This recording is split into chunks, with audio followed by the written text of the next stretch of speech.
Hello friend, আজকে চলে এসেছি আমি খাওয়ার মেলাতে। আজকে মূলা নিয়ে এসেছি। এখন আমি কড়াইতে সরষের তেল দিয়েছি। অল্প আমি কলঞ্জি নিয়েছি, যেটা কালিজিরা বলে। আর মূলাটাকে বয়েল করে আমি জলটা ছেঁকে নিয়েছি, তারপরে ঢেলে দিয়েছি। এখন নেড়ে দিব।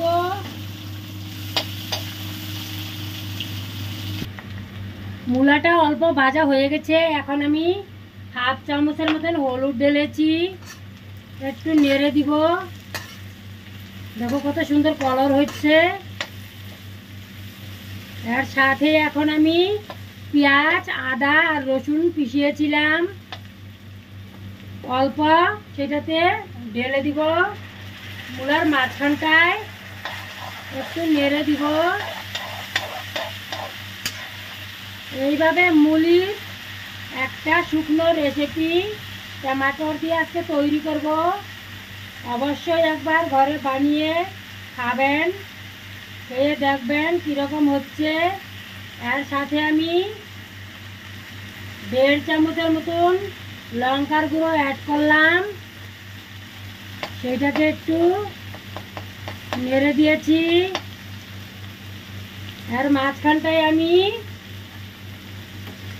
টমেটোর পিউরি 2টো টমেটো নিয়েছিলাম, সেটাকে অ্যাড করে দিলাম।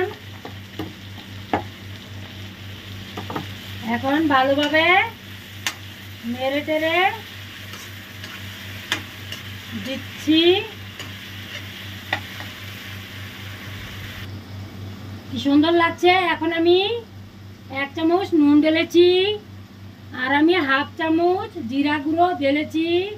আর কিছু দেব না। এখন নেড়ে টেড়ে একটু জল দিব। আমি অল্প সিদ্ধ প্রথমে করে নিয়েছিলাম, এখন আমি একটু জল দিব। দেখেন জল ঢালার পরে শুকিয়ে তেলটা উপরে চলে এসেছে। আজকে আমরা মূলা টমেটোর তৈরি করেছি।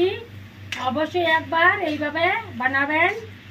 যদি রেসিপি পছন্দ এসে থাকে অবশ্যই লাইক কমেন্ট শেয়ার করবেন, সাবস্ক্রাইব করতে ভুলবেন না। আপনারা আমার সাথে থাকুন নই রেসিপি দেখার জন্য। নমস্কার।